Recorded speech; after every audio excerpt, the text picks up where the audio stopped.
Housing, mkwano gwamwe, Princess passes Namuganza, Minister of Housing, era Member of Parliament, achikira abantu ba Bukono County, mu district ye Namutumba. Aliwano, she's here. Simon, before the minister, greets the people, are you equally excited to have her just like me? Equally, because I know that it is a special privilege.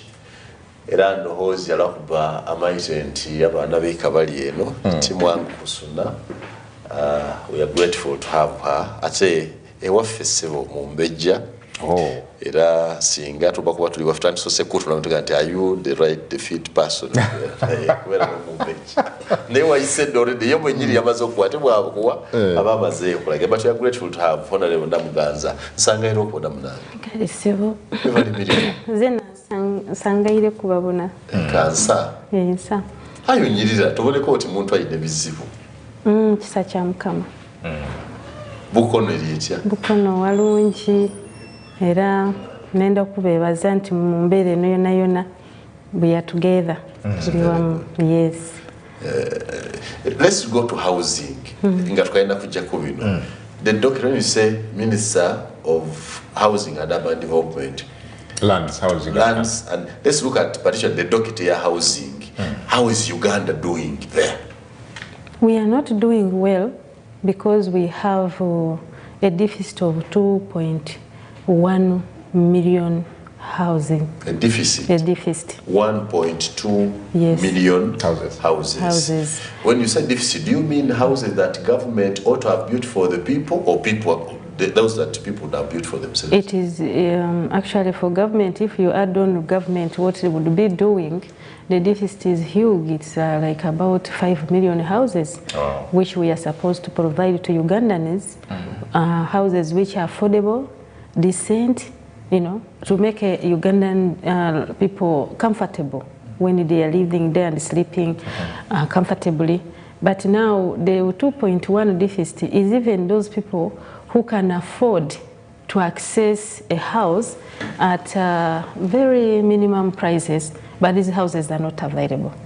People who can afford money according to the research which was done, according to the ordinary Ugandan income, like at a mortgage rate or a long time period, about 30, 40 millions, up to 50. Those houses are not there. So we move yo mulinga ku bintu ebyo lwaki muyanga yandenza ofuna mortgage etali kugisobola lwaki muyanga yandenza okuzimba etali kusobola kuzimba mubiringa ku government kiche muli kuleta kiche mulowooza twenda amayumba amalungi aye ebizimbiswa biri waigulu eitako tuzimba tulifuna wazza ki government kyekola okumpagira nzimbe ebyo byonna byonna nga byoyogeire the challenges era land accessibility of land acquisition okufuna eitaka ku muwendo omusaamusaamu eitaka erizira ku wrangles disputes. Yes. So ebyo byonna byonna bimaking a house to be costly. Now nga government kubanga okusinziira ku our manifesto eya NRM, a government yatamu NRM government yatamu okutuusa ku Bannayuganda affordable decent houses, amayumba amalungi Abannayuganda ge basayina okubamu. But I think because of the financial envelopes ekyo tetusoboire kukikola ate tubaire tustrugglinga n'eibanda lya Libya ndowooza oliri bulungi. Yes, kubanga omugenzi Gaddafi bwe yayidana okwogerezaganya ne president waife yali amuwaire amagezi nti tukolagane together kubanga abantu amayumba g'okusulwamu kintu kikulu ino. Omuntu atasuze bulungi tasobola kuyiiya bulungi tasobola kukola ne wabuna wano ku TV nga we wasuze ti wantu walungi. Yes, omuntu akubona nga byoli kwogera olina so kupalo yafa tubaire with those strangers nti national houses yali erina okuinvestinga these houses at a simplest minimum oid bali babalire na ku 10 million obenga wefunire numba. Yes, ndoza muulira nti omugenzi Gaddafi ye buli muntu yawezanga emyaka 18 amuwe numba otandika okweyiya. So bwe yafa ebintu byagotana ate ife twatwala so long okubona nti tufuna pattern obundi. But the good news I want to give to Ugandans kubanga tulikola ku cabinet paper is supposed to be presented even before Christmas Yeah, because tubaye tutesaganya n'aba Libya oidi batabuka. At present our guidance government eriku tineyakola n'ife endagaano. So nga waliwo to harmonize. Yes, bali babeeta rebels, bali babeeta ki. But now we have finished and the chat since to Sanusanti, some of the partners abagemagana ku Libya side. Ate baife bana Uganda one. Some the rich people. So but sanife and they calculated the amount they basobola okuba refunding and the other 28% badirize Libya. So kati awo we are good to go. That's very good. But how do you survive in a ministry that is full of that operates like a court? Ministry imeyala serious court. Minister ageze kusala misango wano. Minister ageze kuteleza wano. Minister ali wana is how that's how this ministry is designed, or that's your leadership style of you hear every minister in your ministry is struggling to put up things right anywhere. Is it because the other institutions of government are not working, you don't trust them, or that's your leadership style? I don't want to say that they are not working per se, but you see land in Uganda, first of all, the land we have, Uganda is a small country, but it happened like that when we have not come up with proper land act which is direct. Because there have been so many amendments, now like the Land Amendment Act of 2010, the latest, it gives dual ownership. Owechibanja, n'ow'ettaka. Kakati ne bakugamba nti ow'ettaka tobaako ky'okola nga teweebuuziza ku ki ow'ekibanja, bwe kiba kiri meja. N'ow'ekibanja naye tabaako kyamaanyi nnyo kyakola nga tebuuziza ku ki naddala wano mu Buganda. Kuba ndowooza olaba nti Kereera asinga obungi ali waneeno. Yes, so kakati ebintu ebibeera bwe bityo. Then ani mutuufu? Kyova nti kati tuli kuleeta amendments eziri volume of them okutereeza the land tenure system in Uganda. Ettaka lirina okubeera nga lya muntu omu nga mwanyizi liryo liba lya pasisi liryo emisana gwe liryo naye kati bino bye bayogera nze ndi kungulu ono ali munda. So tulina okugendamu okugonjola obuntu obwo nga bw'ogambye kubanga sometimes ne kooti nazo ziri overwhelmed nti ensonga ezimu za history nnyo jjajja n'akola bw'ati jjajja n'akola bw'ati and yet court yo eyagala ebintu ebiri straight forward. So we tutagendamu politically kitukosa kubanga oluusi olaba ow'ekibanja eyazze ejjo ate ali kugobawo ow'ekibanja abaddewo kubanga tulina entalo ab'ebibanja n'ab'ebibanja ow'ettaka n'ow'ettaka oba okyali awo ettaka lyerimu oli n'agamba nange nina ekyapa nange nina ekyapa nange nina ebiwandiiko. So sometimes these issues zetaaga political intervention, tuleeta mediation okulaba nti tubuuza abataka nnyo. Ekooti zimu ne wezigenda mu kyalo okubuuza abalamuzi nga bo bwe bamanyi tebalina budde bwa kugenda obunyo ate ffe abantu bwe bakyawa gavumenti tufiirwa kyova olaba nti baminisita baddukaano ne wali ate nga kituukizibwa mu mateeka okukola mediation. Who inspired Namuganza into politics? Going back to your story, you're one of those people who have risen up very quickly through the ranks, RDC, youth leader, and member of parliament, minister. Who inspired you into this? You know that when I say wanyaniriza ng'omumbejja, and you know that the royal families, they are rulers in the first place. So my history stems far from my grand ancestors. That leadership is in our family and it's inborn. Yeah. So when I grew up, I started getting interested in politics, just like it's in the blood. And I joined the NRM Youth League when I was in senior one that time. So I've been trained and nurtured in the NRM norms and principles. So I'm one of those NRM Youth League who know what to do, because we have gone through so many sessions of training, security, what.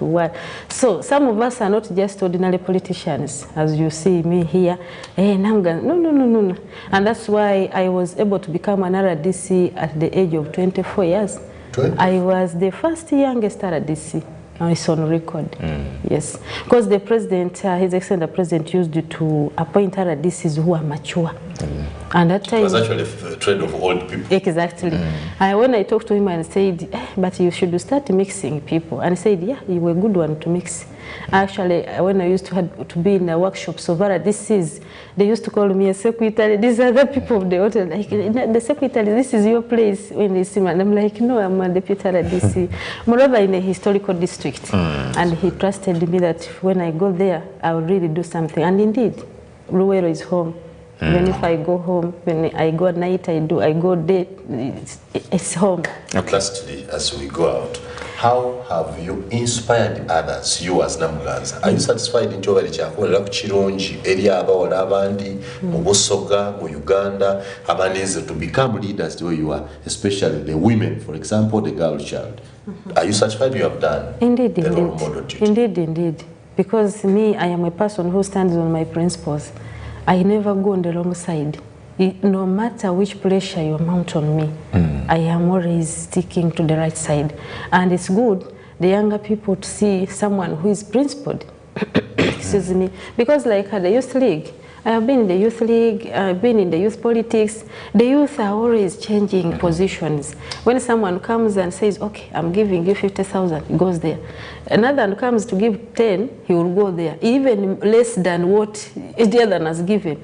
He forgets and says, okay, the other is passed. He comes to the 10,000 for the 10,000. So for me, I am a principled young politician and who has inspired so many youth. I really feel good. If you come to my office and I'm saying this because I'm on Baba TV, which is viewed by millions of people, you will think, is this a land ministry or it's a youth what? It's a youth office. Oh, so many from different parts of the country.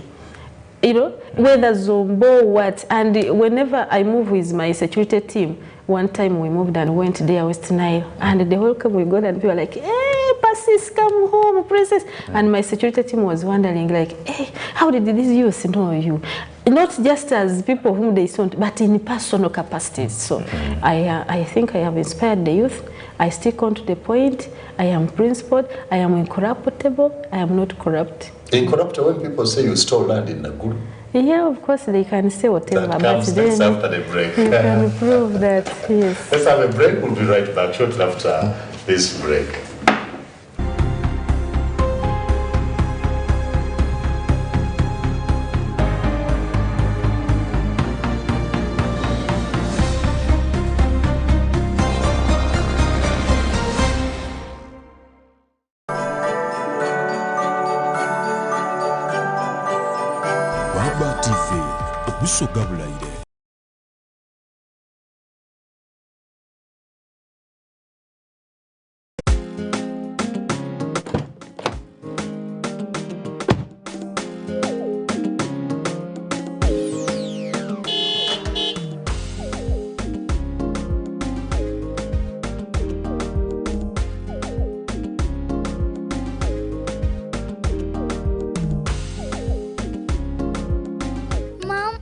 Is missing.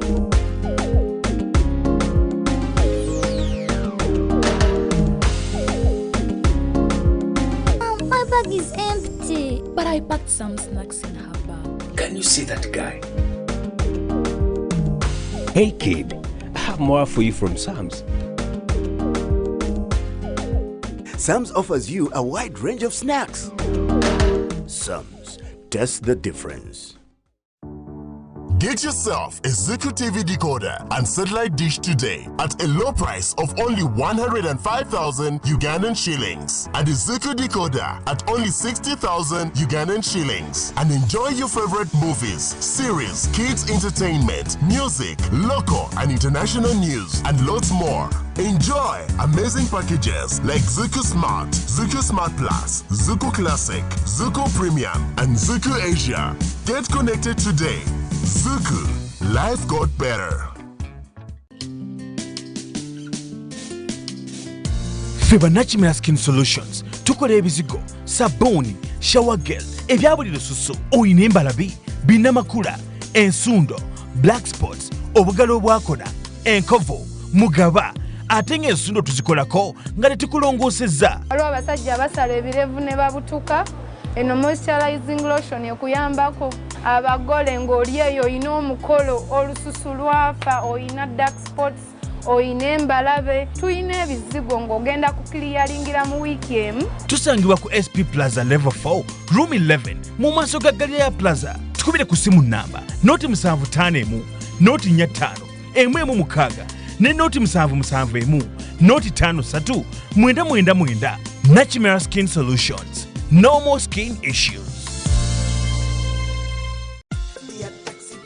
Sebo oba nnyabo olilandira odi oba olina ekifo ekipangisibwa URA ekujjukiza okwewandiisa ofune ennamba ey'omusolo eyitibwa tax identification number abasinga gye mumanyi nga TIN.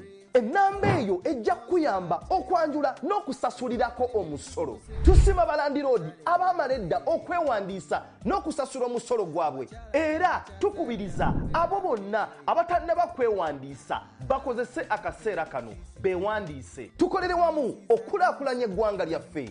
Uganda Revenue Authority, developing Uganda together.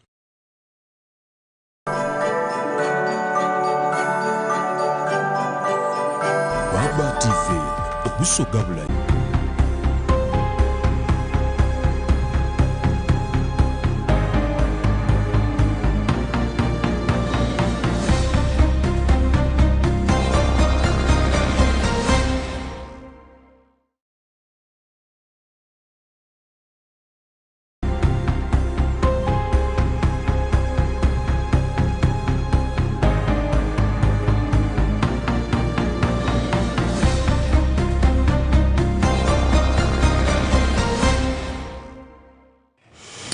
All right, welcome back. Adam Kungu, hot cup at 8, ke kanyomero muganga muka. Honorable Princess Persis Namuganza, mukwano gwa Minister of State for Housing, kwetina enchayo na kolwalero. She has dominated news, at least in the recent past. Ensonga ziringe zashifitiza okuva ku ttaka ly'e Naggulu Nakawa kakati Parliament ababaka baagala ku musensaringa twamulayo mu Parliament ng'ayimiranga bannaye oba nina gwe nasobya. I am sorry, but that was not listened to by members of Parliament. Could they be having a hidden sinister motive against the minister? Could there be some individuals that are actually fighting personal wars against the minister? What exactly is happening mu nsonga eno? Minister waali njagala tubeere nga tutandikira obuterevu nnyo.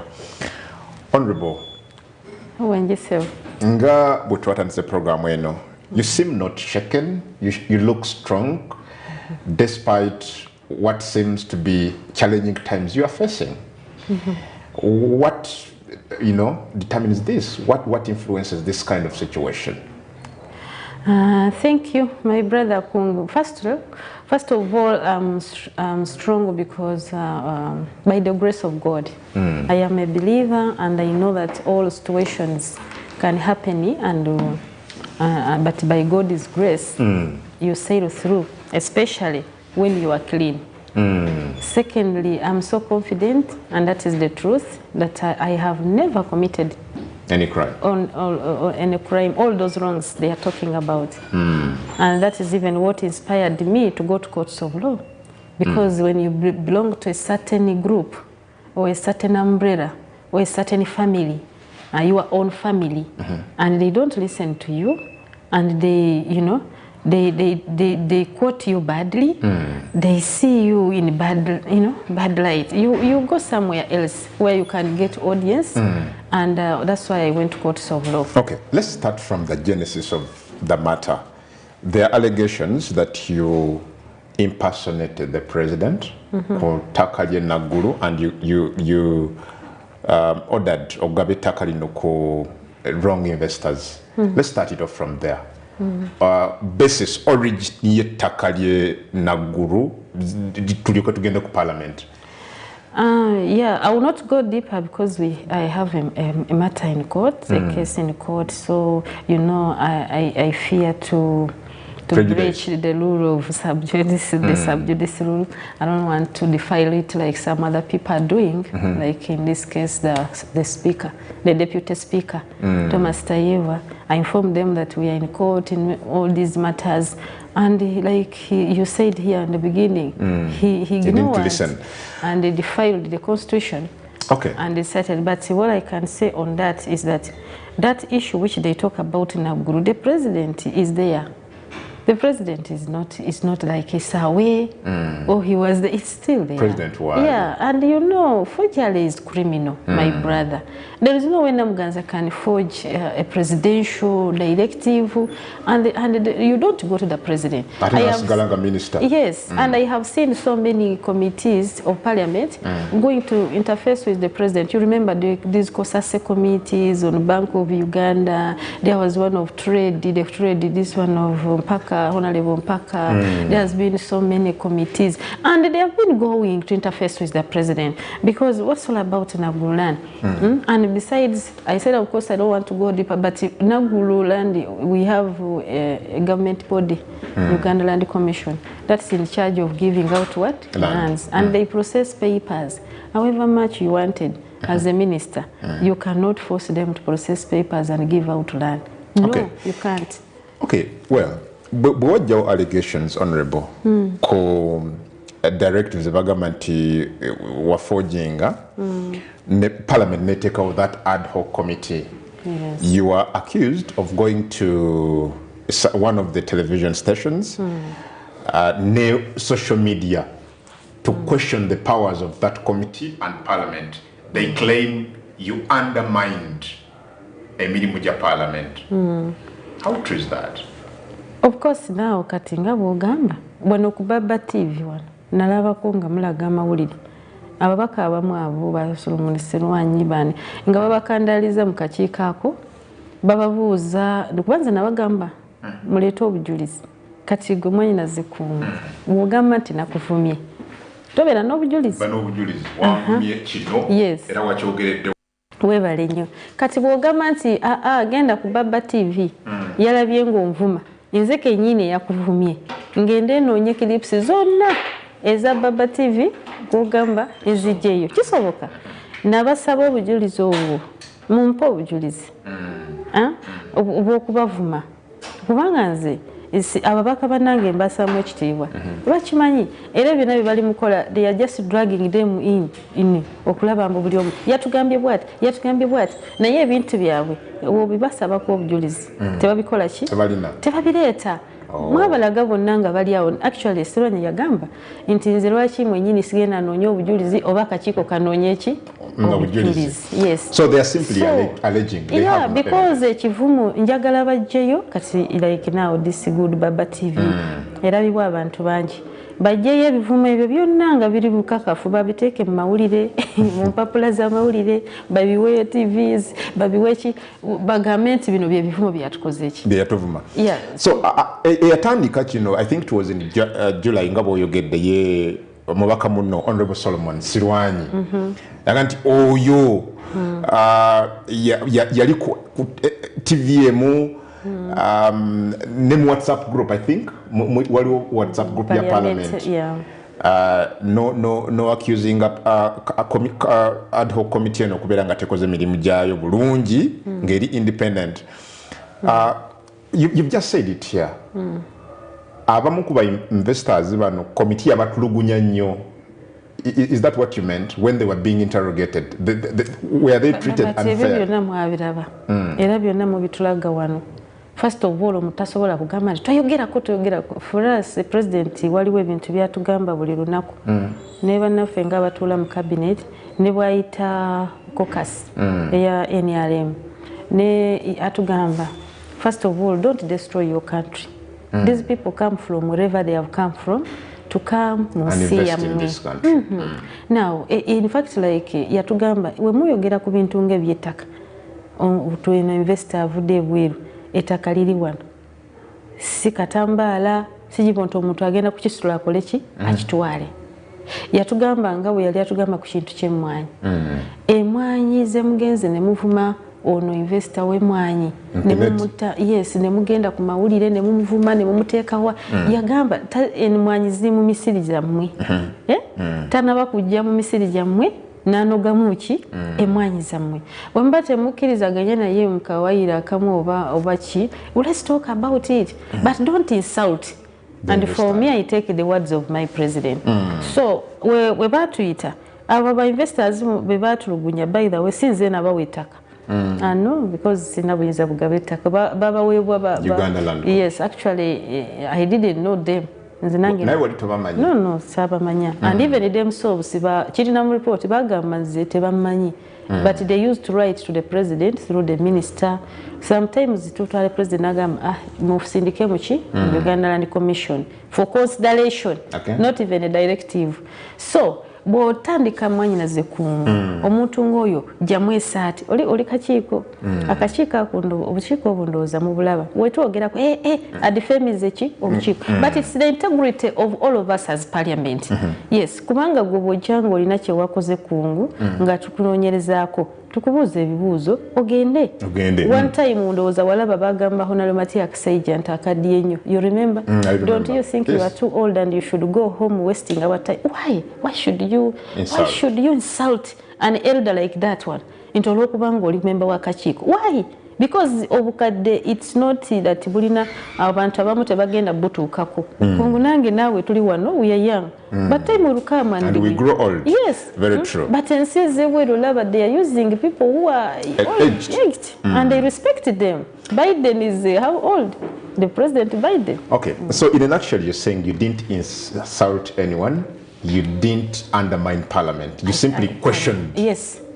I questioned them. Because I come to you as a colleague and tell you that I have never forged. I tell you, don't show me what I forged.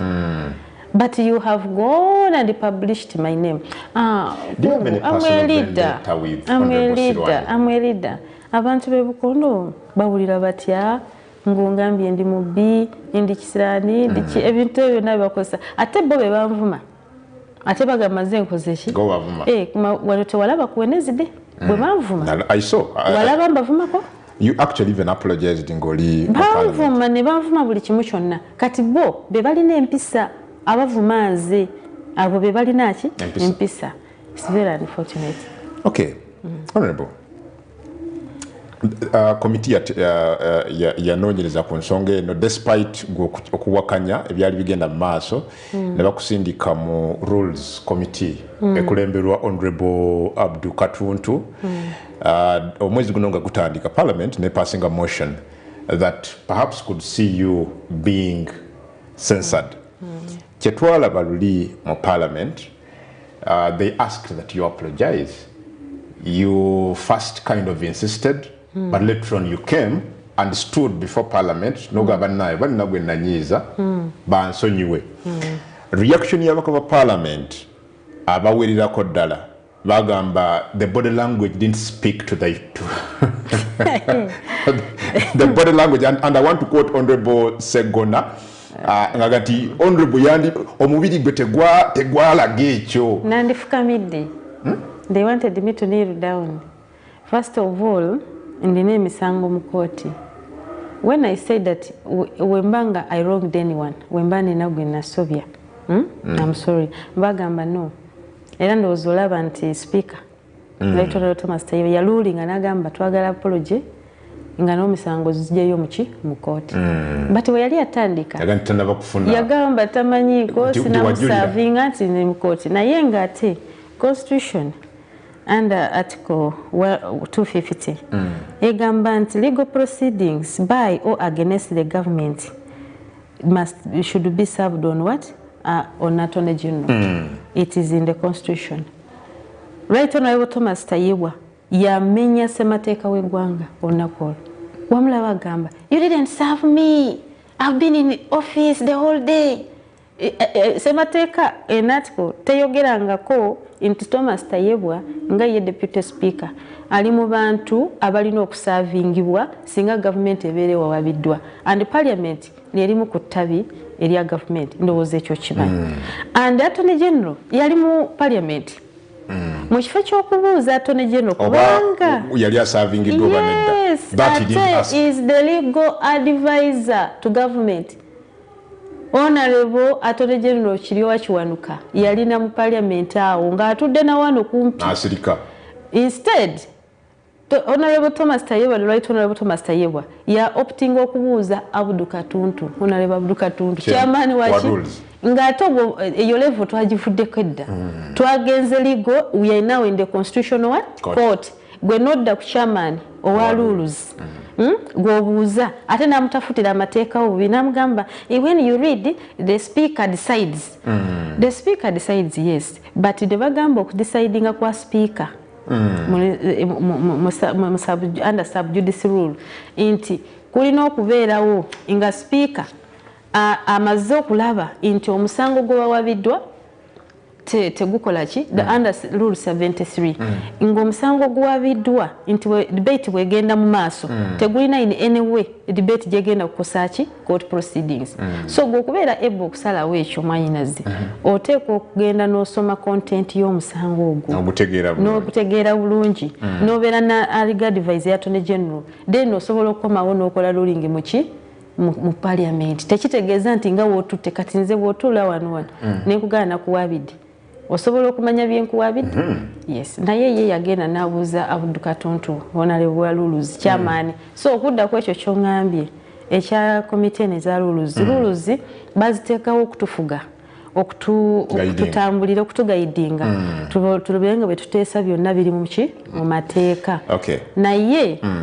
eno komiti eriwo kati esaawa zino eya omukulu Abdukatuntu eringa katira bakayita kanya ka mulyango is like it is a torture chamber committee eya rules torture committee yes honorable tugende mpala aganti okusinzira ku byetwakalaba not just ku nsonga yokka but ne ku cases endala bwotunulira committee ya rules discipline and privileges ekulembera honorable Abdukatuntu eringa katiro yes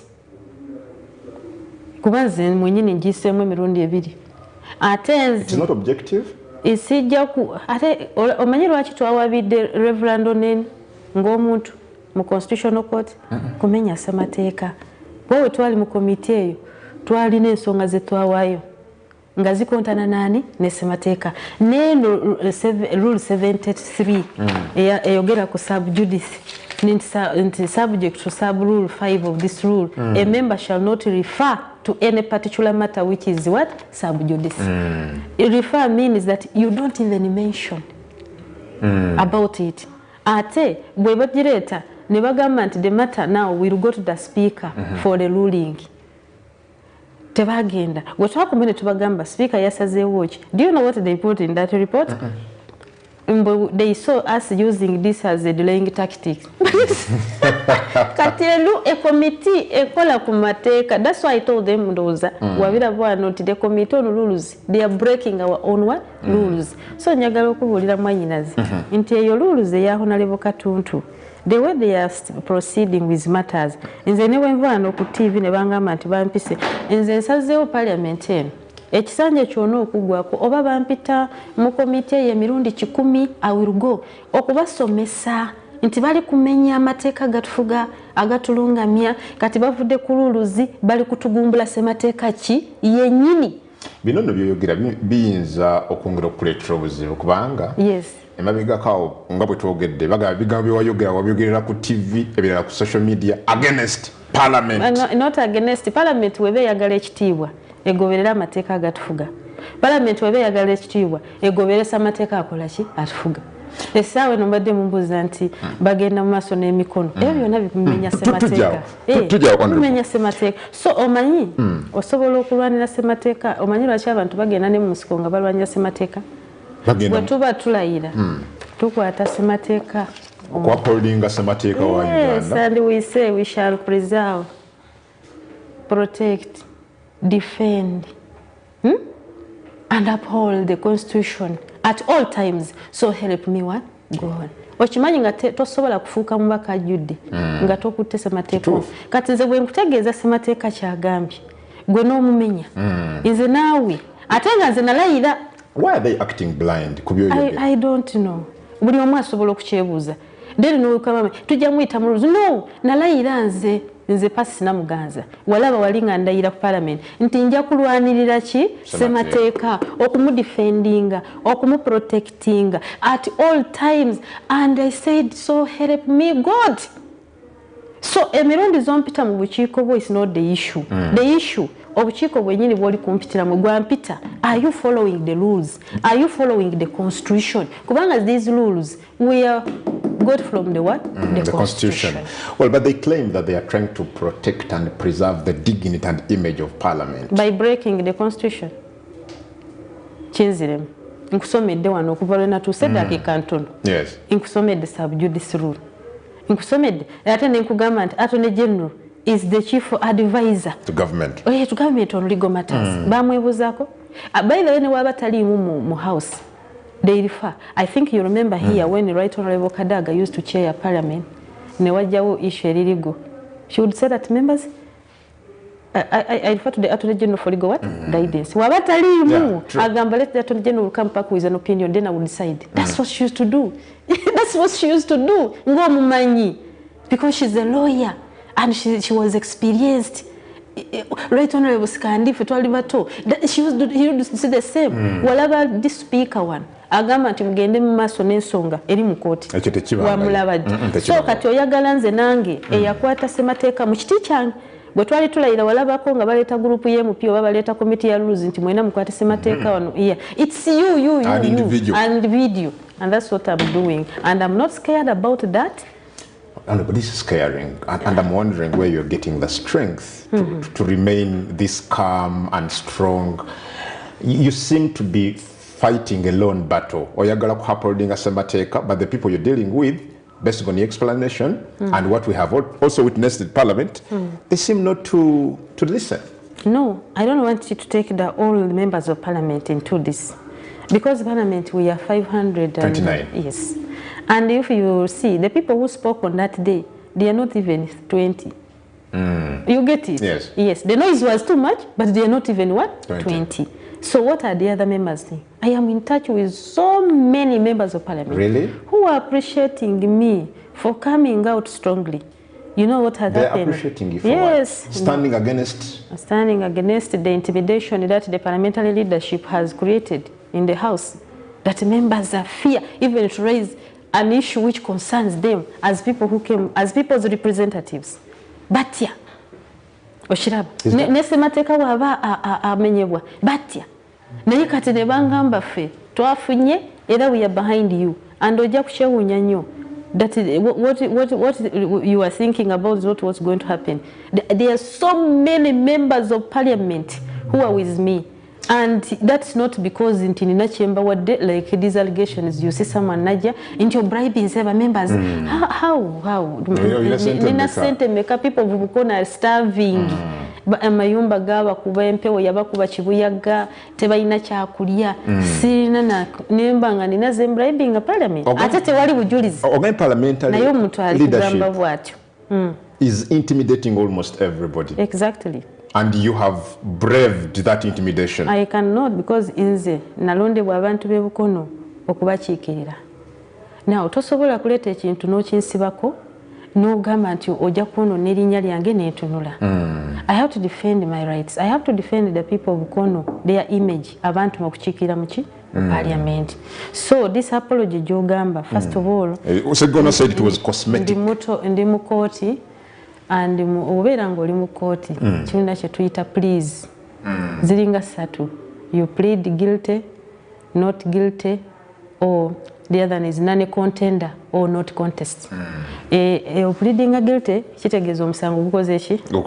Kati nze gw'ogamba nti naforginga presidential directive n'ebintu ebingi ndi mu kooti kakati ate oyagala nze neetondi I plead guilty. Do you know what that means on a criminal offense? Kubanga walaba ne Right Honorable Speaker yagamba plead and also remove the cases from court. But ogambye tomanyiko yakugambye. You know, so that alone is embarrassing. So inze gwe bagamba nti I'm embarrassing the parliament. Themselves they are the ones who are embarrassing the what? Parliament. Kubanga benyini be bali mu kutte ekifaananyi kya parliament nga beekwasa Honorable Namuganza. Kati gwe mu lutuulo olumu omuntu n'agamba nti tumusavinze wadde nga ssemateeka tamugamba ate n'agamba binnye emisango teyagamba emisango zikole ki zijeeyo weetondi era oteeke bulungi okwetondaako. Parliament bwetu beddukanyizibwa Honorable. It's unfortunate. Kubanga ate ffe tubaddeko nze I'm lucky nti I was in the parliament Despite our disagreements with Right Honorable Kadaga, it was on a different matter, and we have so far mended faces. Wow. So you're saying that you're standing on Baba TV, yes, to give credit to Honorable Kadaga, that at least what we are better. In leadership, you can, in presiding over Parliament, you cannot compare, of course. Really? No, you can't. That's a fact. Do you miss her? We had our Do you miss her I don't want you to ask. Do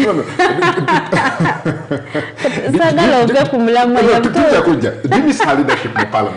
No, of course, compared her leadership, sincerely speaking, this one currently is wanting. Kubanga omuntu amenya semateeka.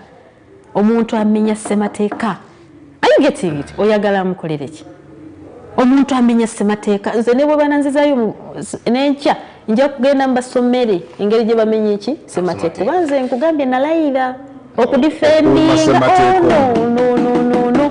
Banga n'okuyingira mu Parliament ng'omubaka nga sisoose kulayira kukuumaani semateeka. So nze sifaayo oba nsigala omu oba ngenda mu bululuzi komiti emirundi 10 ngende mbasomese. They are breaking the rules. Did you say you have a backup of majority of the MPs? I am not saying that majority. I have told you many of them.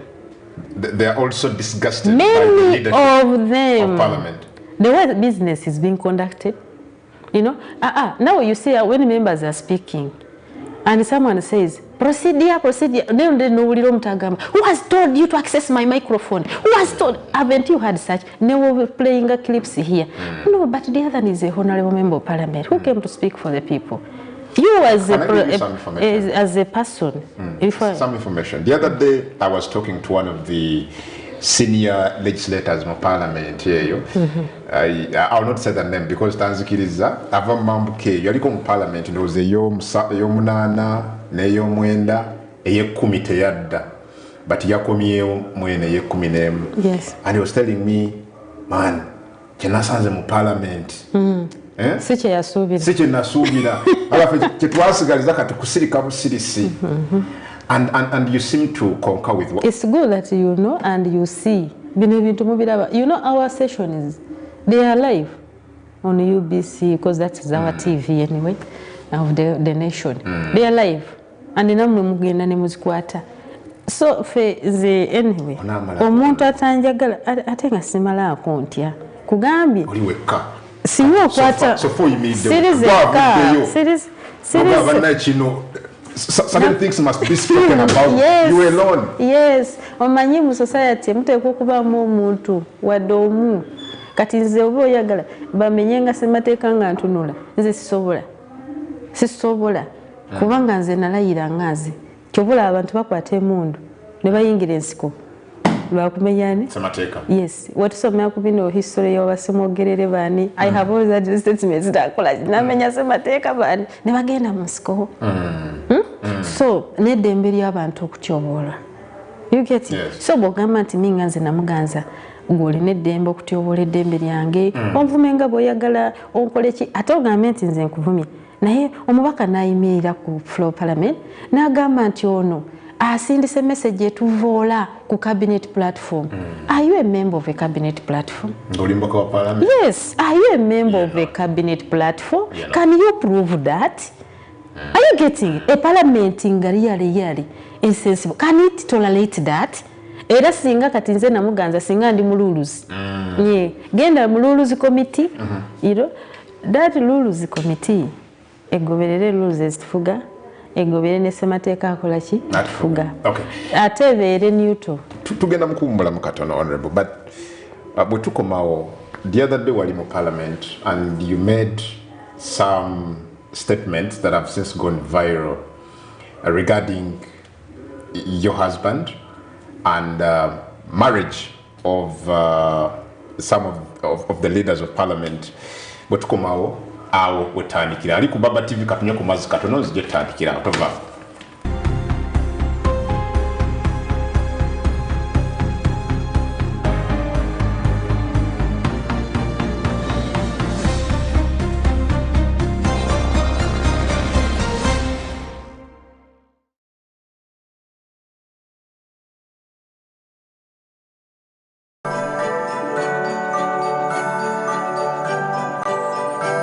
Baba TV okusoga bulayire.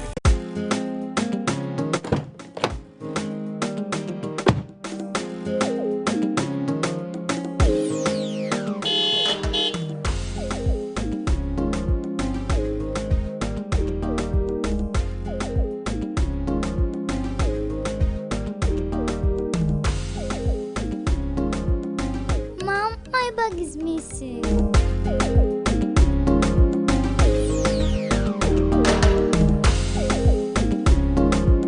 Mom, my bag is empty. But I packed some snacks in her bag. Can you see that guy? Hey kid, I have more for you from Sam's.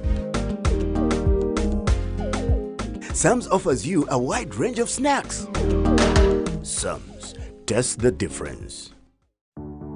Get yourself a Zuku TV decoder and satellite dish today at a low price of only 105,000 Ugandan shillings, and a Zuku decoder at only 60,000 Ugandan shillings, and enjoy your favorite movies, series, kids entertainment, music, local and international news, and lots more. Enjoy amazing packages like Zuku Smart Plus, Zuku Classic, Zuku Premium, and Zuku Asia. Get connected today. Zuku, life got better.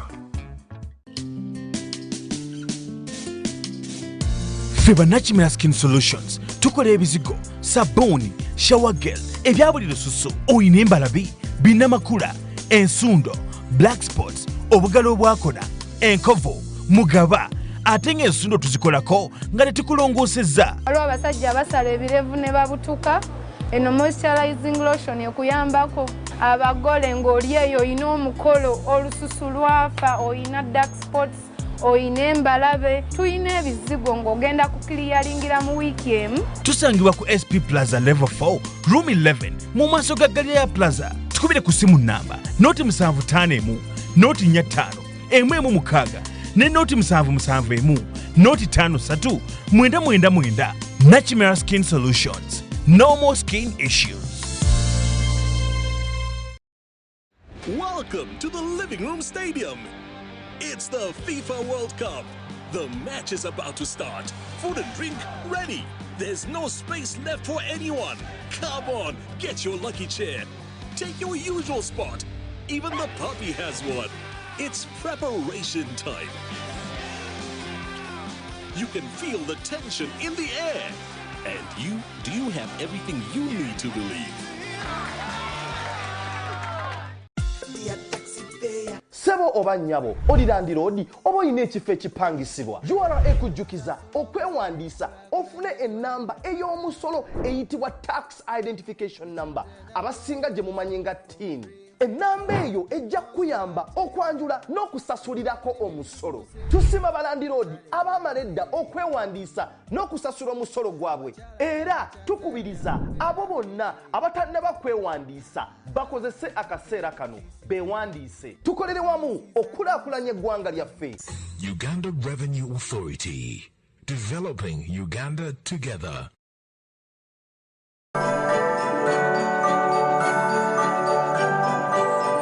Baba TV okusoga bulayire.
Alright, welcome back.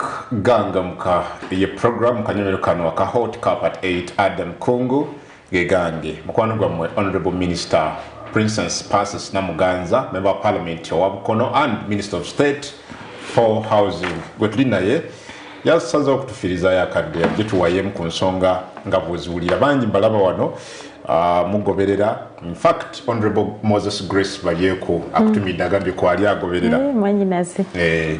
Then waliwo ne wano Honorable agambye nti as you're going to that topic, make it very clear for the public to know that Honorable is very right in all aspects, but she is paying for the sins of her husband when he nullified marriage of some big person in Parliament. I don't want us to go there now. But just tell us about what you said in Parliament the other day. Yes. You said you intend to move a motion in Parliament about the marriage of the Speaker of Parliament, that you said it was fraudulent. What did you mean? My brother, okay, before we go there, I want to seal off the issues of Parliament.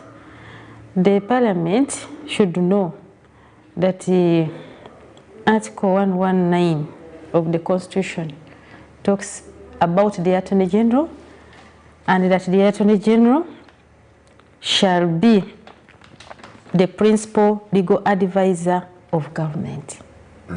You know? Whatever is happening now, whatever they are doing, as you said, signing, I don't know what, censure, what, they have not consulted the Attorney General on these matters. They just pretending. They are just maybe pretending to break the Constitution. But as far as I'm concerned, I have matters in the court against the Parliament, the recommendations of the report, and the Reverend Honorable name as a person, simply for breaking our rules and breaking the Constitution. The prayers, I cannot go into details. So the Attorney General is not just a person who is just there. You know, because this Article 119 says that there shall be an Attorney General who shall be a cabinet minister appointed by the President with the approval of Parliament. And his role is that he's the principal legal advisor of the what? Of the government.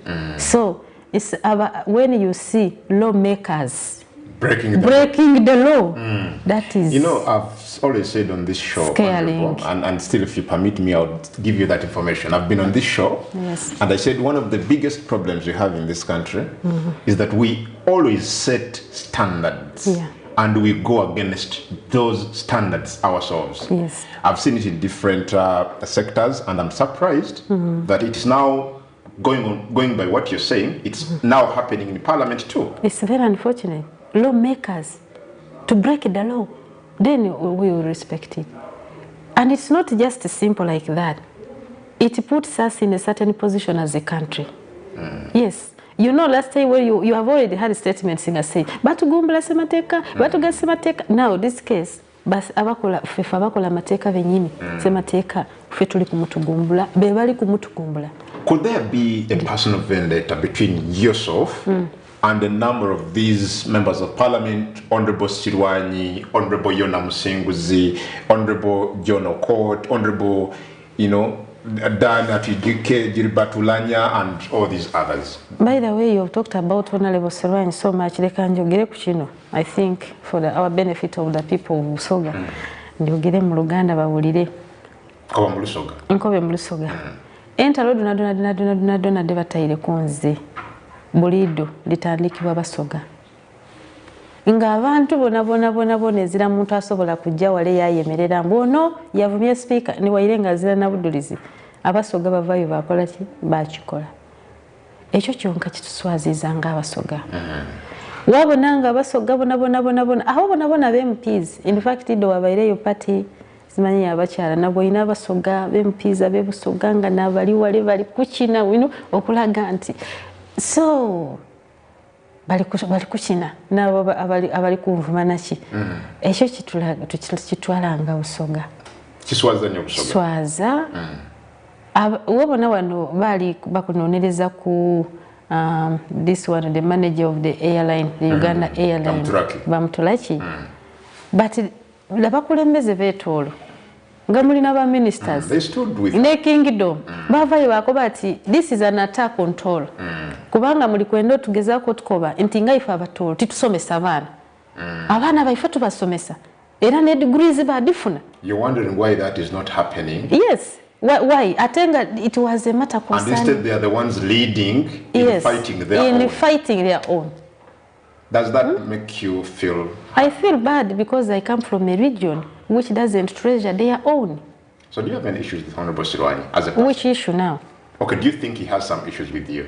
Do you think he has a personal vendetta? But which person? Because this is a person I found in parliament, but then I know that he comes from Busoga. You get it? So for me, which aim yena bandi bayire nti obanze mulwanisa someone gwena tulamusaganya tukolaki ezira nti oba kino. There has not been an interaction at a personal level. No. Aye wabonanga nali kulete byaswakaba nga basuga babindi. Oh no yakozati. Oh no yakozati. Nga bwe munaba muluya nga mulina akaana k'olugambo ayogera n'ebizirawo oba abaana bati obaidi mwino oba ezira kyakozaako bati mami onaakombye sukaali waire takoze eki tamukombye. You know that kind of thing. So abasoga kino tiddi oba kiri kitwalawa kubanga nze kuva ku mulembe guli nga nkuba abasoga kulwanisaganya ate nze gubako bati nze mbalumba. Nze tibalumbangako. Nze bulido banumba. Yes. Bulido banumba. Kadive issues zede dakali kyedaliwo tibalumbangako. Nze mba waife era nze banumba waife wa bukono nkono yenva yenzaliwa mu family. Tabalumbangako ng'abantu. Even this one tibalumbangako. Niwo otayire okomiti amangu agoti mfojinze amangu agoti nzirampisa tibalumbangako. So I want Ugandans to separate that. For me as Namuganza, I have never attacked anybody. They always attack me.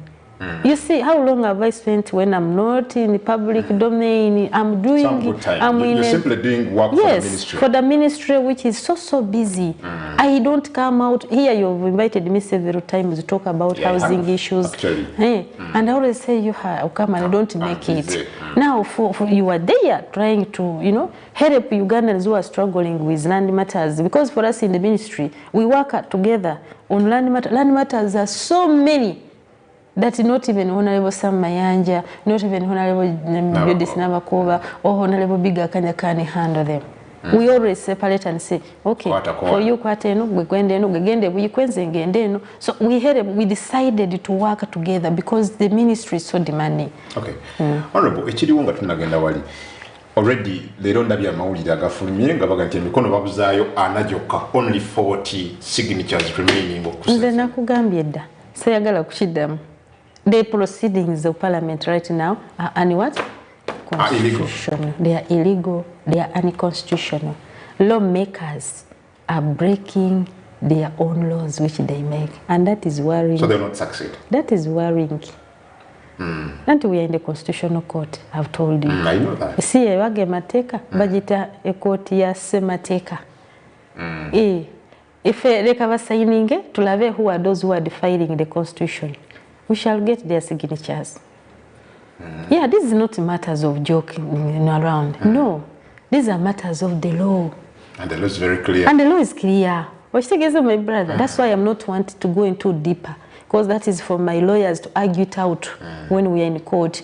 So for us, let them sign to see those the lawmakers who are using the constitution and they have been duped and blindfolded to break the what? The law.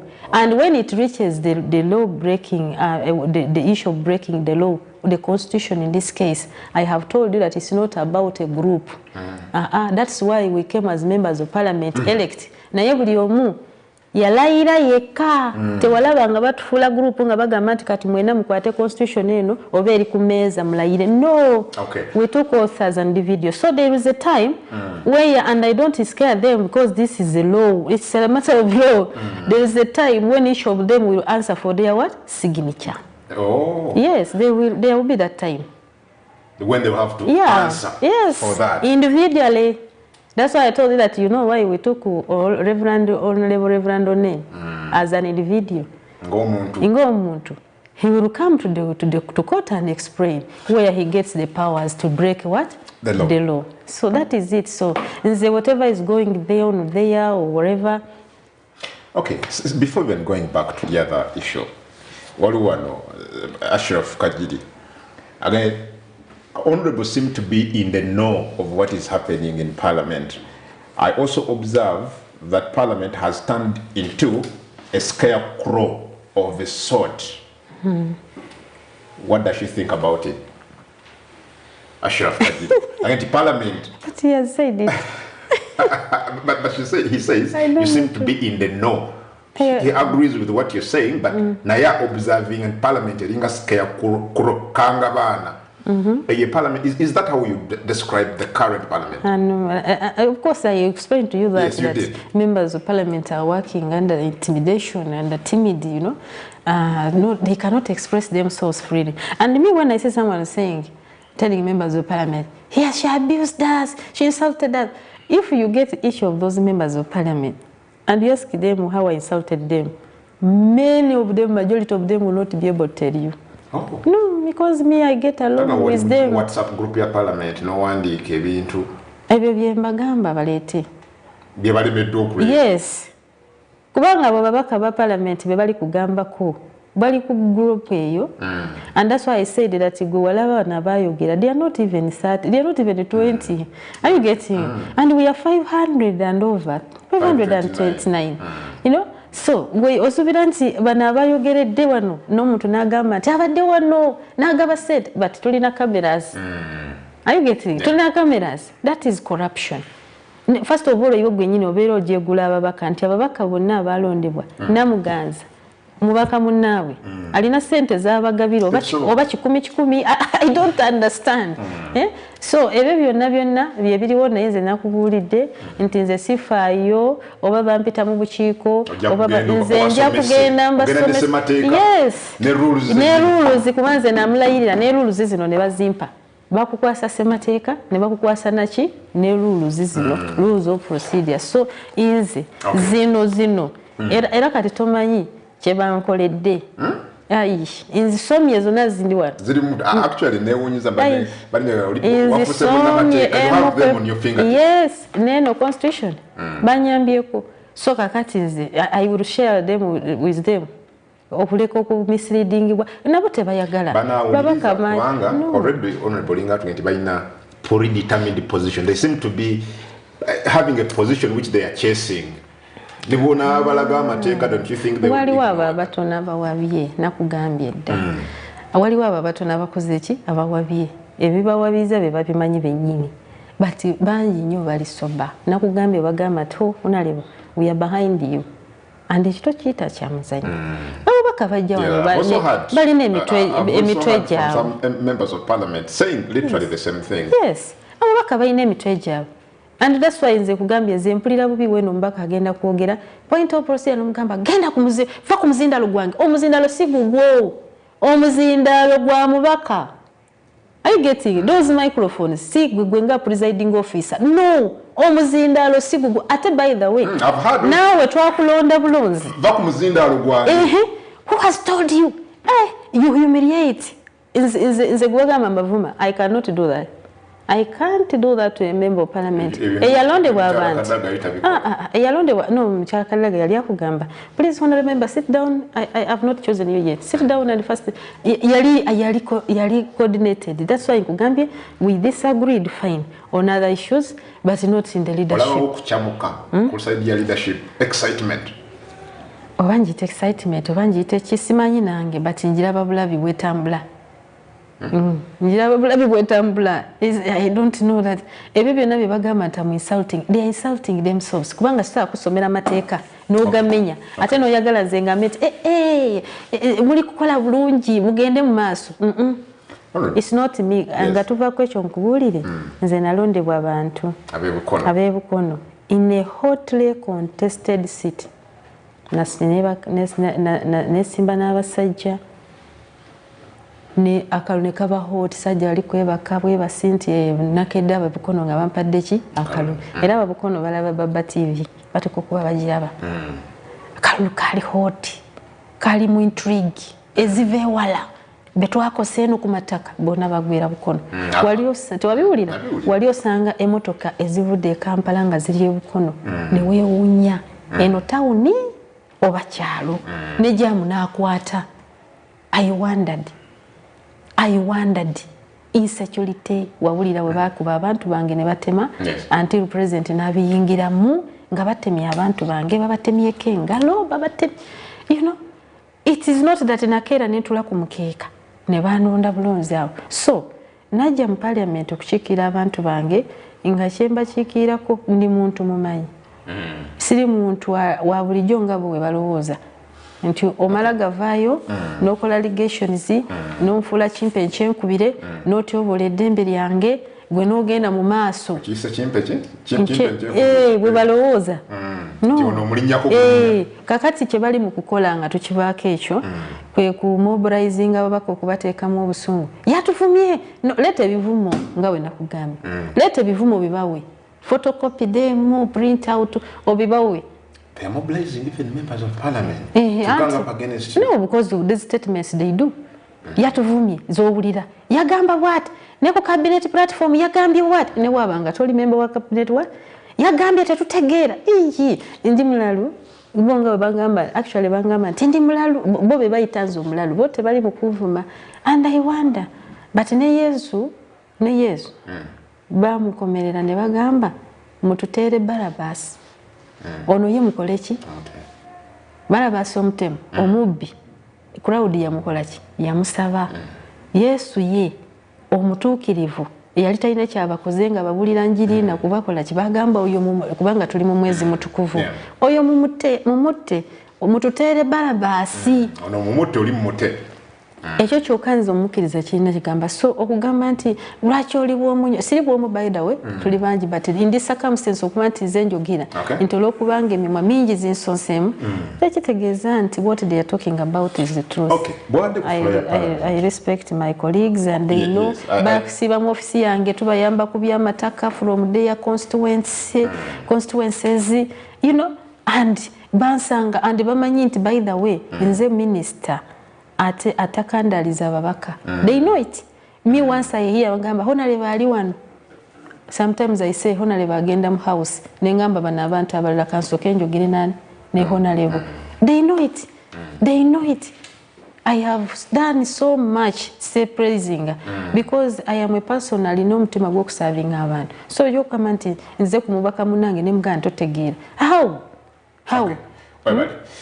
Tunywa ku mazzi katono bwe tukomawo honorable tubulire bwe yatugamba ku motion gyateekateeka gyatugamba nti fuse ebizu byegenda okuleeta there is a marriage that could cause some problems in parliament yali ategeeza ati katujjetandikira out of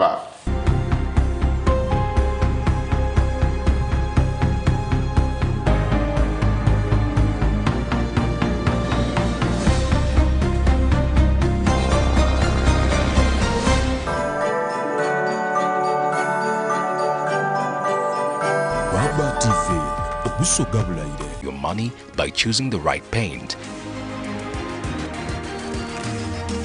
With Global Paints, you don't just paint, but paint for generations to come. Make Global Paints a paint of choice and make your building a paradise. We have weather coat emulsion, undercoat emulsion, silk vinyl emulsion, flat emulsion, super gloss and high gloss. Global Paint, a reliable product.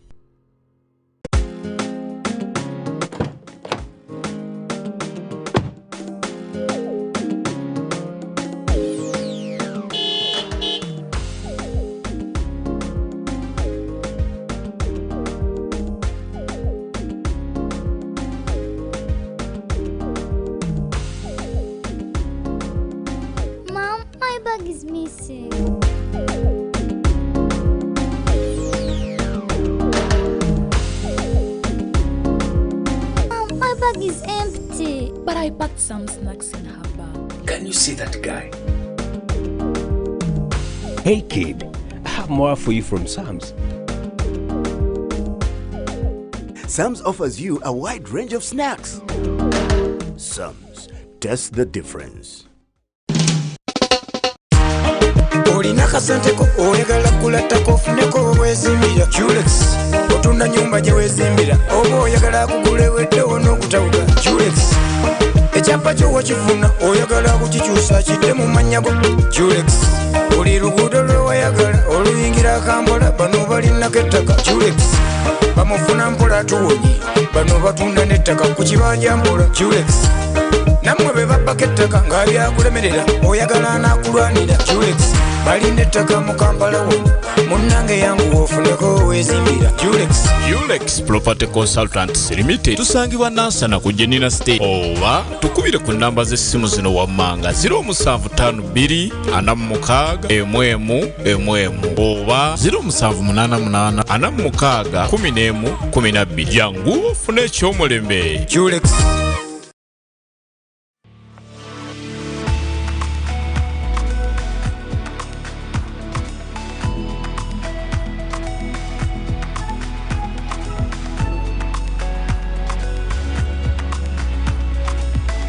Enoni Baba TV obusoga bulayire.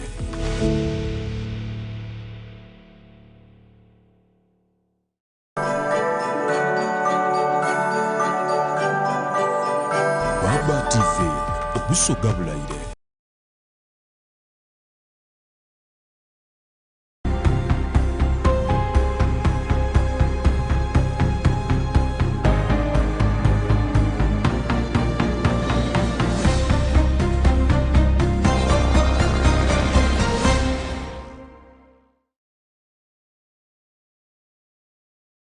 All right, welcome back to this last segment of Gangamuka. Adam Kongo, every dakika satu zokokwele sawa enya ezencha olakulwaliro. Honorable Princess Passes Namuganza, Minister wa Uganda, avunaanyizibwa ku nsonga za housing mugwanga atenga mbaka wa parliament owa Bukono County mu district ye Namutumba nga tukuba torch mubiriwo nga bwobiwulira bibuzo bya mwembiraba wano bita ku 075 mukaaga 0M2 505 075 mukaaga 0M2 505 nazano genda ku Twitter handle zaffe @Baba TV Uganda ku Twitter @Adam Kungu ku Twitter era nayo oberenga okwatagana naffe buterevu nnyo tugambe ebigambo nga bwobiwulira.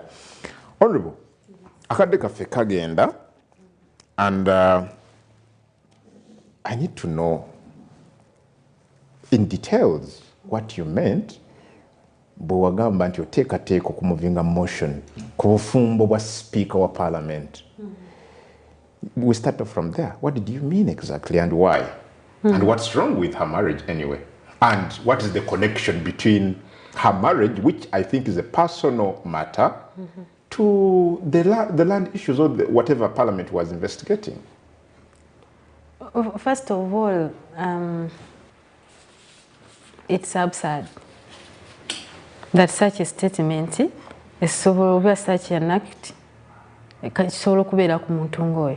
The Speaker of Parliament, according to our hierarchy of government, is number what? Number 3. Number 3. That means that you have the president, you have the vice president, His Excellency the President, High Excellency the Vice President, and then the Right Honorable Speaker. Now, when I said I'm bringing a motion, nakitegeeza. Really? Yes. You meant it? Yeah, I meant it. Kubanga ebintu bino bibadde ngambe ntya nga twabisirikira. Nkusinziira ku kya happeninga. Naye nga bwe twali tukisiikira nga waliwo olutalo olw'omunda baluyita lwamukutoba lw'omunda Abannayuganda. There has been an ongoing. Yes, lwe batanamanya. So sometime back ndowooza walaba akafaananyi ku social media nga Right Honorable Anita Amunga yambadde Western culture wear. We call them esuka za Western. N'akafaananyi ne Honorable Magogo Moses nga bakakasuka ku social media nga bagamba nti ababiri baali beyanjudde nga bakoze obufumbo cultural marriage, cultural function in Bukedea in her country home. Mwera nga Magogo atutte ente 5, embuzi 4 oba ne millioni zimeka. Naffe ne tulaba okay. Ate munange abantu baba beyanjula gwe, do you have anything to do? You don't have any issue with it? Yes. As if that was not enough, after some time, shortly, ne balaba akafaananyi ka Right Honorable Anita Mongo era ne Honorable Moses Magogo beekutte mbu bava ku weddinga. Ndowooza nako wakalaba. N'omuntu eyasooka okusindika congratulations yali Right Honorable Thomas Tayibwa, the Deputy Speaker. I still have it. I congratulate you, my sister, for the holy matrimony. I saw that tweet. You saw that. Holy matrimony. I wish you a happy what? Marriage. Nze nange nenkalaba. Nze sabifaako because is it my business? No, of course it is a private issue. It's a private issue. Ng'ekyo kiri happenings, I think kyayitawo nga weeks 3. Kyayitawo nga weeks 3 nga tumaze okulaba akafaananyi ako n'akakateeteeyi akeeru. N'akakofiira ng'abantu abava okuweddinga. Ffe twasigala twebuuza baweddingiddewa, bibadde bitya, babadde babiri bokka, buli omu yasigala yeebuuza tebayagadde kuyita bantu. Fine, it is their private issue, though a marriage is a public function. I hope you know that. Yes, I do. Because it's a social function. But now, weeks 3 nga ziyiseewo, my husband abeera ali ku mirimu ze emitongole as the town clerk of Makindye at that time, because he's no longer, he's now holding another portfolio. Ate ye registrar wa marriages in that gazetted area. Afuna abantu bamukubira essimu nti we are coming to the division, we have issues. Kafaananyi kobadde oyogerako ndowooza. Producer wange ankoze bulungi nnyo. That's the photo that made rounds ku social media that the Honourable has been referring to. Yes. Yes. So omwami wo, Mwami Geoffrey Lwakabale, receives a phone call. Yeah. That we have some issues to do with KCCA. And you know those technical people of KCCA, they are always handling matters of Kampala, Banobalwanye, Batembeyi, you know those kind of issues. And sometimes they work past time. Because now, like sometimes, even in the executive director of KCCA can leave office at 10 and what? Banobalwanye, Banobakoti, Devintugu, you know those kind of things. So they work past time. And that time, it was at 6 in the evening, 6 p.m.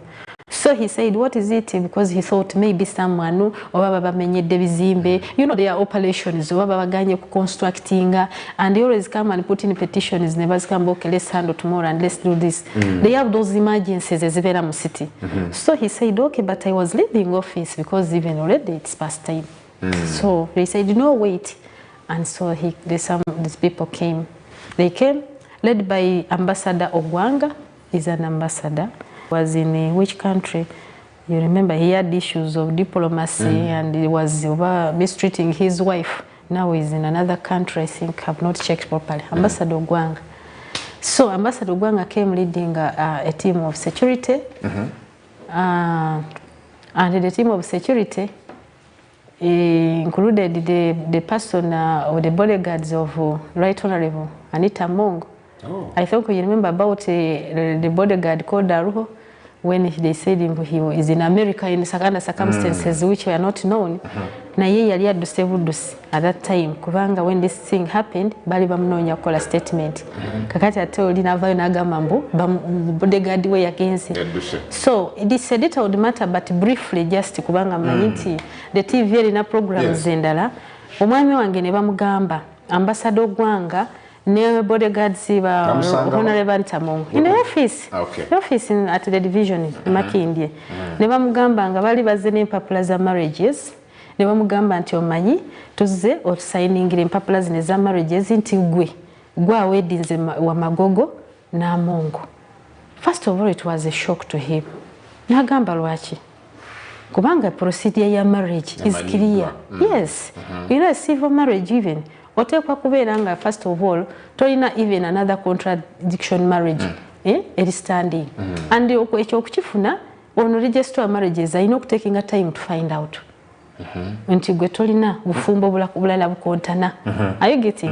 Ekyokubiri oteekwa okuproducinga letters from LC1. Waliwo documents nti cultural function took place. Era yababuuza mangu nnyo nti why now and where did the cultural function take place? Omanyi bwe bamugamba nti Honorable Anita Amongo yayanjula Magogo ku Mistil Hotel e Kampala. Mistil 1. Jukira akafaananyi kali nti ono atutte embuzi 5 oba ndiga mmeka ebukedeya kati bali mu kugamba nti beeyanjudde wa ku Mistil Hotel. Honorable, and these allegations, are they facts? They are facts. Because it's in the it's in the record. Is nakugamba sireta kintu kyesirina bwino okwo kwe kulumba gwe bagamba nti mbalumba. This is a person number 3 attacking my husband to sign for her marriage certificates nti yabagasi. Kale gwe kankubuuze gwe bwolaba bawanga asobola okugatta Magogo Namongo mu nsi eno yonna. Tasobola? Simanyi tasobola. Asobola lwaki? First of all, Mistil gye bagamba investigations are still going on, but tewabeerangawo okwanjula. Okwanjula bagamba kwali bukedeya. Walaba akafaananyi ako nakubuuziza. Ate kati okwanjula kwava kutya bukedeya nekujja ku Mistil. Yewe kuba kuzze ayo olina okikola ku ssaawa ezo 12. So bamuteeka mu kaseera akazibu. They put him under duress. Abantu abamanyi ebyamateeka they know when you fixed under duress, but bonna balina pistols mu biwato. Ekirungi nti tuli mu division erina cameras. Golowooza nti bino bye twogera bintu byanywanjwanjwa.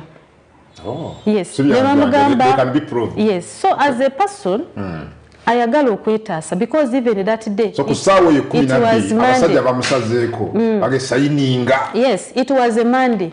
I was in cabinet and that day we stayed in cabinet for a long time. To have when it was coming to 8. Yes.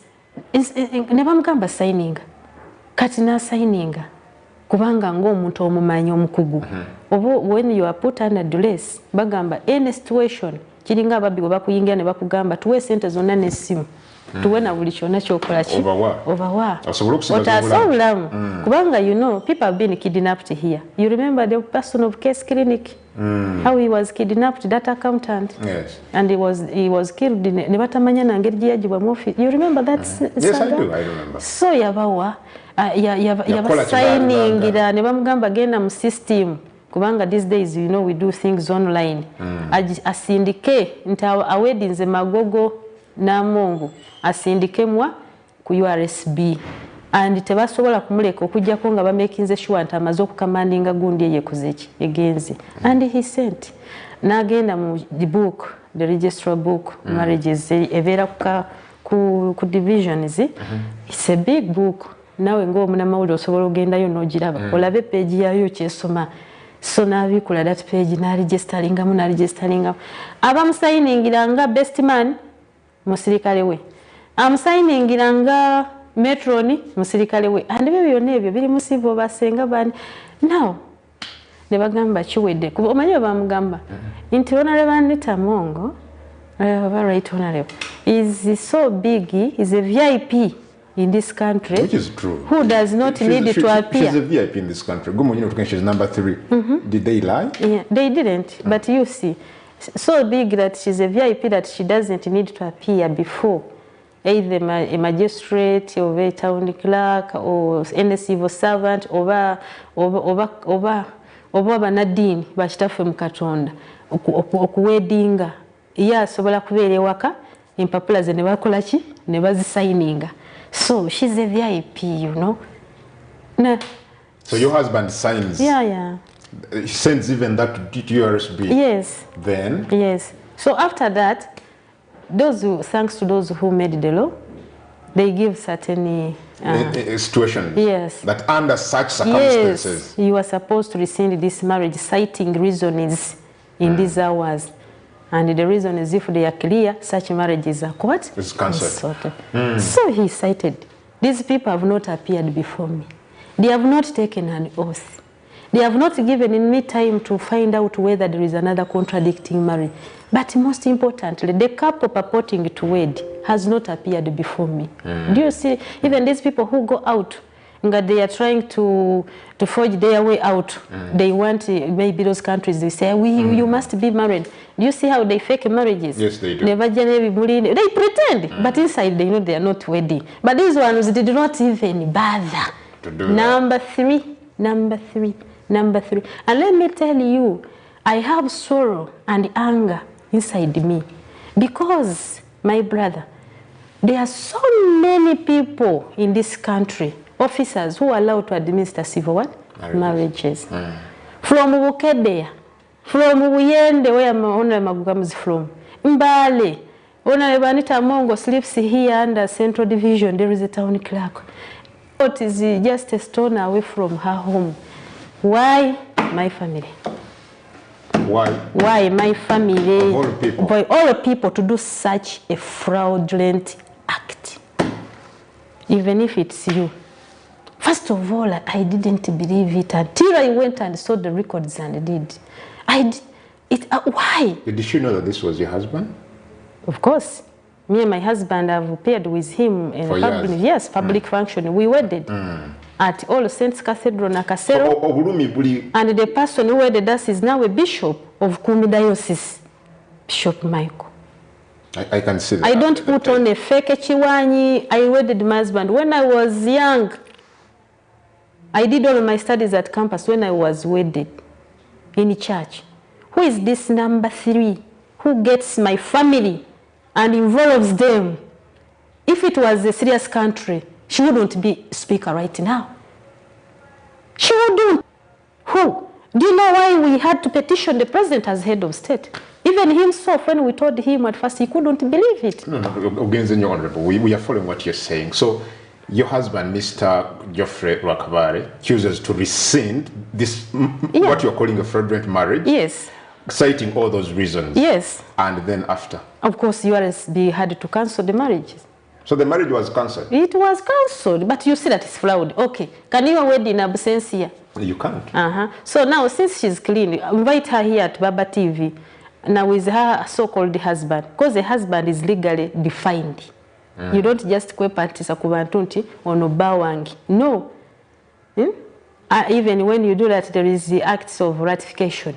Someone hears the statement and does not contradict, maybe, under such. But a husband is legally what? Defined. Oshiraba. Mwayite wano bombi, ne mabawe, ne so-called bawe. Obabuuze nti, ani yabagatta, rings ze mwambala. Ani yabakola ki? Yabagatta. Era mwagattira wa? Era sawa mmeka. Era bakulage n'ebifaananyi bye babagattirako ne cameras oba kiki. Kubanga I have told you that a marriage of that nature, if you want to go formal, it's a public thing. You get it? Have you ever seen anyone they wed in absentia? That has never happened. I've never seen it. But it has happened on Honorable Anita Munga and Magogo. It happened. It's you telling us. Yes, that's why I've come out to tell the public. That's why you can go to the headquarters of Kibuli and ask them what are they investigating and who has told them. Oh, yes. Police is investigating it? No, why? Because we petitioned His Excellency the President. Oh, you had no First of all, this is a criminal act. So URSB cancels the marriage? Yeah. Then you petition the President? To notify him as head of state. Who petitioned? My husband. Yes. Because he's the one who had been in the what? My husband, it's not me. I just come because I'm a spouse. Who got worried that among all the people who can administer, I saw her right on the last time she went to meet Pope. Nengamba, olwaki teyagenda ne Magogo Pope n'abagatta. Because it's very sad to involve my family in fraudulent. Do you know, even when my husband, if he had not acted in those hours which allowed under the law, any person would come out and show him.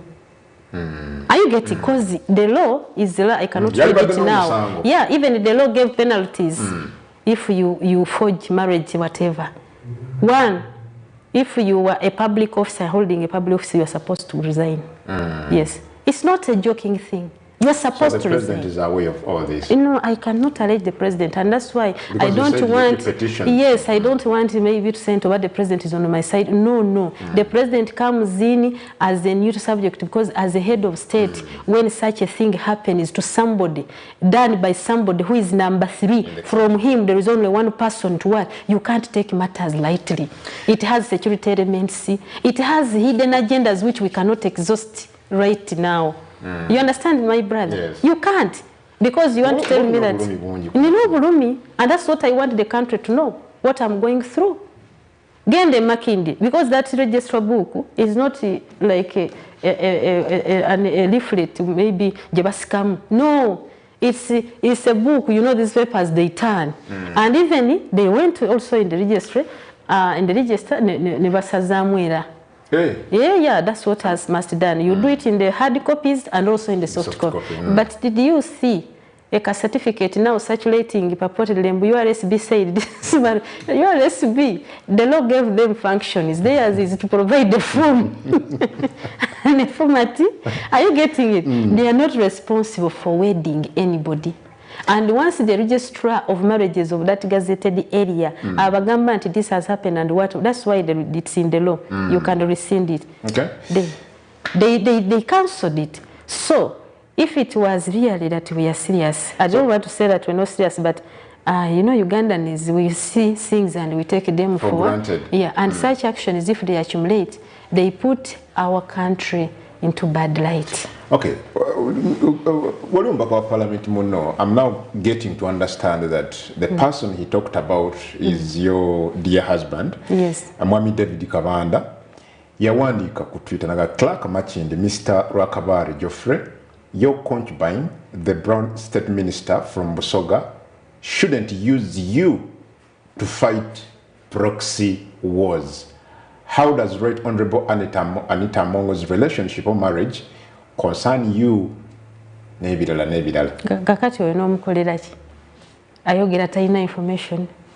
Ayamalaga ayogera bwogezi. Kakati concerning ndi mukugamba nti gwe bakozesezza okuforginga certificate zaabwe. Ate gwe you are tweeting nti it doesn't concern you. Kati oli mumanyi, because you see, my brother, when you want to be an intellectual and commenting, especially on such forums, for such like Twitter, these are big forums that they are read internationally, world over, you know. So you don't just get kubango yagala bakulabe nti ayo on payroll ni waboli ku payroll, you get proper what information. Kati oyo, first of all, a concubine is somebody's malaya. In Malaya, I think it is known. An official wife, it's not a concubine. No, not yeah, I've told you that's my wedded husband. Yes, Ghana. Talina information ndowooza okiraba n'ebino bye boogera mu parliament bayogera bwogezi tewali bwino, but nkugambye nze kyempitamu ng'omukyala nti mu bantu bonna ba bishops aba Catholic Church we bali wano ba sheikhs lwaki Magogo ne mukyala we tebagenda oba sheeke mubajje obeene ekibuli ne babagatta? They looked for your family. And they have, Magogo has an Islamic marriage which is existing. You know, here we accepted the Sharia law. So when you have such a marriage, you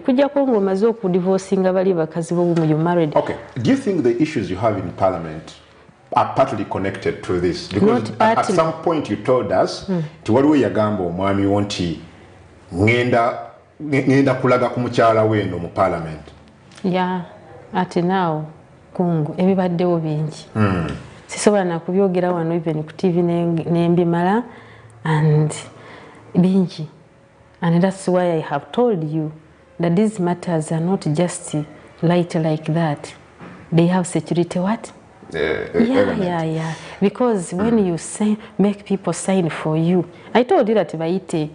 Yeah, babuuzani yabagatta era yabagattira wa. How I wish I could get them.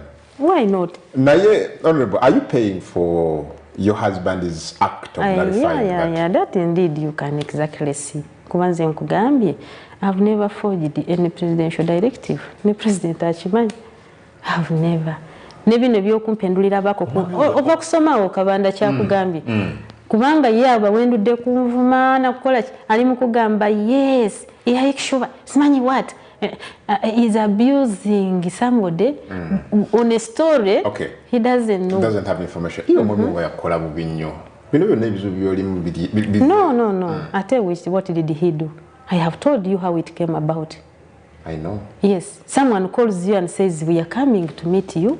Ng'abantu abakola mu kibuga. You don't know how those offices work. Sometimes osanga obutaasa bw'abatembeyi bani things they do operations. So he didn't know that such a responsible person, but I told you ng'omuntu omukugu. Yeah, you know. He had to save his life and he knew that I would come out and do this. Because what if he had not signed?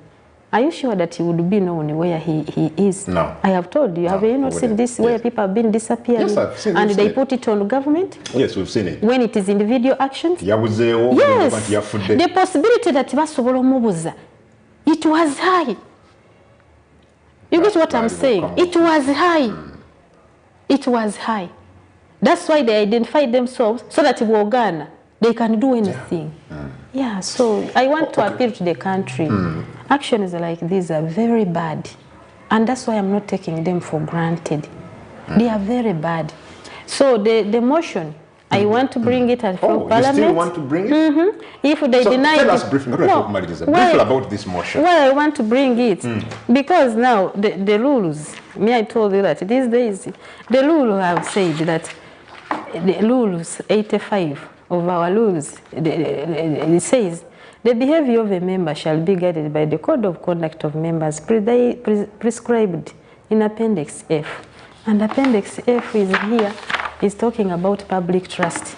Members shall at all times conduct themselves in a manner which will maintain and strengthen the public's trust and confidence in the integrity of Parliament, and never undertake any action which may bring the House or its members generally into a disrepute. Now, with actions of our Right Honourable Speaker of Parliament, isn't the House in a disrepute? Isn't the House under disrepute? This is a rule which talks about public what? Let me read it. Let me read it for the public. Public trust. Members shall at all times conduct themselves in a manner which will maintain and strengthen the public's trust and confidence in the integrity of Parliament, and never undertake any action which may bring the House or its members generally into disrepute. Yes. And now other rules, because here I told I want to appreciate the time, but other rules now say that the member, the speaker in this case, should maintain the decorum of Parliament. Not at any one time should he or she drop it. And once she does that, it's one of the issues why the speaker should cease to be. So what do you intend to achieve in this motion? We shall achieve. What do you intend? Because now, such a person to continue chairing Parliament, you are torturing my family, you are participating in fraud. Fraud is criminal, and the facts are there. Are you getting it? Whether we got caught or what, she will prove who ended her and how did these people. I have told you that Kampala is not a village. Kampala, at least the president initiated, and we have managed to have some cameras. Don't you believe so? Yeah. So evidence evidence will be there, whether in court or where. Are you getting it? That this team, Ogwang and others, move at any one time at the division. Okay. Evidence will be there. Honorable, ngatula tukumaliriza abantu bo abebukono njagalo bagambe ebigambo bisembayo mu Lusoga, because many of them balazo okutya bagamba omwana waife tibiri kujja bulungi. I mean, tell them something that can give them hope. Abantu bebukono because bino byeraliikiriza generally kubebaza. Yes, byeraliikiriza kyovola balulibwe naliyo njagala kwebaza aba reverends bayida bakola ki bansabira banta mu maiso ga Katonda olwa challenges dempitamu kyenendo okubebaza nti mwebale kwemera niizi kubanga mwidi nti nze tiri mwibi mwidi nti nze mba n'ekitono na sharinga nimwe ayenga kyange nendo okubagumya nti bino ebintu byonna bibali ku ntaako ekisooka wali omulamuzi asinga abalamuzi bonna ni mukama waife Katonda Yesu Kristo omulokozi waife aye n'ekindi waliwo amateeka agalamula ensi eno ate ensi eno erina abantu abagifuga bendidi nti baida kwekenneenya ensonga dino nga bwe ditambula mwankobye nti mwenda kutambula kuyidda Kampala kumakinga kulaga obutali bumatizibu bwaimwe the same ne youth league NRM all over the country but ndikogeranga nimwe nakoba nti no muleke olw'eddembe lyaife and tuli mwezi mutukuvu ndikubasaba nti mwikaikane dina ensonga ediriwo dida kugondoolwa nga tubita mu mateeka mu ngeri etulungamyanga ensi so ndibasaba muleke okwogera okweyiwa ku streets n'okola kintu mwenda kwekalakaasa kubanga abantu bali kunkobanga lwaki ife oba tusasule itaka oba wayiba itaka ebikono bankobye balenda kusonda sente oba banayiba itaka bakiri bayide bakole ki basasule government itaka imeke eryo bakubye oba omuntu analeta mutwalo so that's the love I have for my people so I know nti eno issue ebabisiisa bubi abazeyi bange abandi waliwo n'omuzeyi wange bankobeera owundi one of our elders yazirike ngaliwulira ebintu ebyo nemusabirawo ne ntayirewo abantu omwidandaba but bidakuwa but nebaza Bannayuganda abeemereire nize nebaze NRM Youth League mwebale kwembyanize kubanga I'm your sister you know I've been part of you we have handled so many things ayenga tikolanga ku company and that one you know it I want to thank them so much nenda kwebaza Baba TV an opportunity kubanga I don't take it for granted yes and for making it able for me to come and explain these things because nali nsazewo sirikenga but to make me be myself and I come and explain to the nation I want to appreciate your brother Balieko my brother yes I really greetings I want to thank you so much and thank you for putting this TV in place so that we can air out our views. Thank you so much. Kale, wabali nyo Honorable Princess Passes Namuganza, Minister wa Housing, atenga Member of Parliament we Bukono. Mama tuyanziza your time. Thank you. Kale, tunadamu nga tuzemu, jagala tukome wano, tutandike ncha kumacha kusaa 12, Adam Kungu, Sir Simon Mianga Lutaya, ane timu yona, mkoze nesha fik ku kamera, mu control room, ninayo Muganda Wenkaliowa. Akume.